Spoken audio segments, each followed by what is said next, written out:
শুভ সন্ধ্যা সবাইকে। সীমার রান্নাঘরে স্বাগত। আজ আমি আনারস ফ্লেভারের একটা কেক বানিয়ে দেখাবো।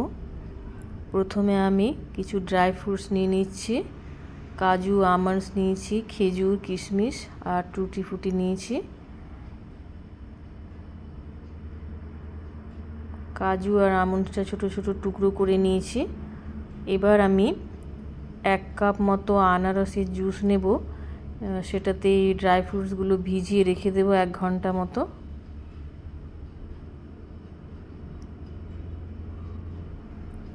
এক ঘন্টা মতো আমি ভিজিয়ে রেখে দেব।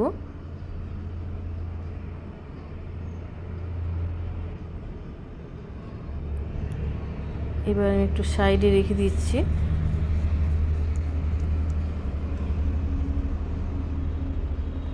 এবার একটা আমি পাত্র নিয়ে সেটাতে নিয়ে নেব হচ্ছে 1 কাপ মতো ময়দা নেব।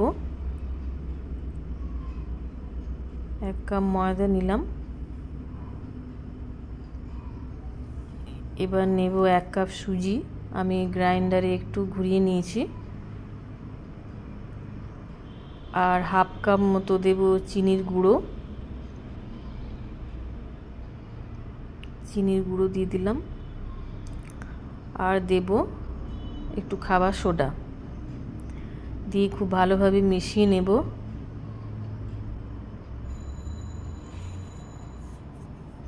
ভালোভাবে মিশিয়ে নিয়েছি।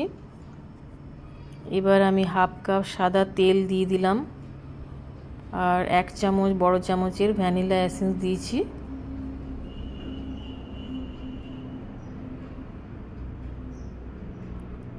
আর বড় চামচের 2 চামচ মিল্ক পাউডার দেব।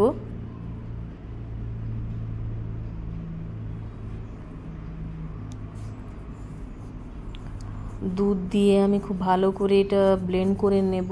আমি 1.5 কাপ দুধ দিয়েছি। এটা আমি ইনো দিয়ে বানাচ্ছি, তাই বেকিং পাউডার দিইনি। ইনোটা আমি সবার শেষে দেব। এবারে ড্রাই ফ্রুটসগুলো দিয়ে দিলাম। এরপর আমি দুধ দিয়ে খুব ভালোভাবে ব্লেন্ড করে নেব এটা।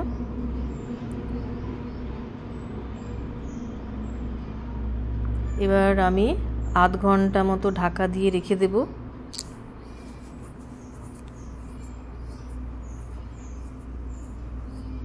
আর গ্যাসের চুলায় আমি কড়াইটা চাপিয়ে দিয়েছি নুন দিয়ে। ততক্ষণ গরম হতে থাক। আর একটা স্ট্যান্ড আমি বসিয়ে দেব কড়াইয়ের উপর।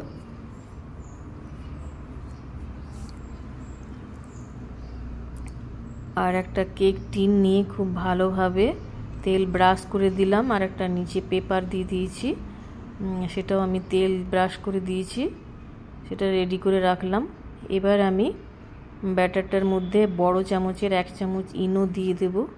ইনো দেওয়ার সাথে সাথেই ব্লেন্ড করে আমি কেক টিনটার মধ্যে ঢেলে দিয়ে উনুনে চাপিয়ে দেব।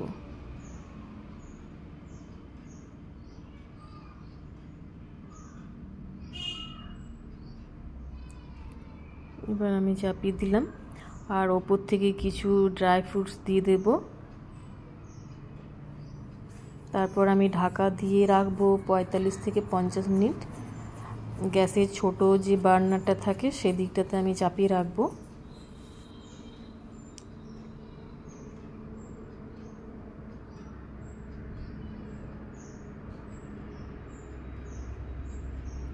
এবার আমি ঢাকা দিয়ে দেব। এবার 50 মিনিট পর আমি খুলে দেখি হয়ে গেছে কিনা। হ্যাঁ, হয়ে গেছে অনেকটা। এবার আমি একটু ছুরি দিয়ে দেখে নিচ্ছি হয়েছে কিনা। যদি গায়ে লেগে যায় তাহলে বুঝবেন যে হয়নি।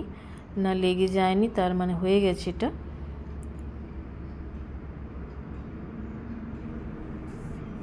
হয়ে গেল আমার রেডি আনারস ফ্লেভারের ফ্রুট কেক। সাইডগুলো একটু ছুরি দিয়ে কেটে দিলাম। আর একটা বড় পাত্র নিয়ে আমি কেকটা উল্টে দেব প্লেটটার উপরে। আর নিচে যে পেপারটা দেওয়া ছিল সেটা সরিয়ে দিচ্ছি।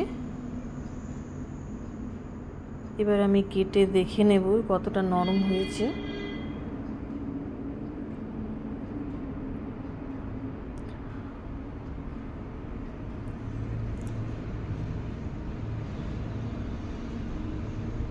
ভালো লাগলে একটা লাইক করবেন।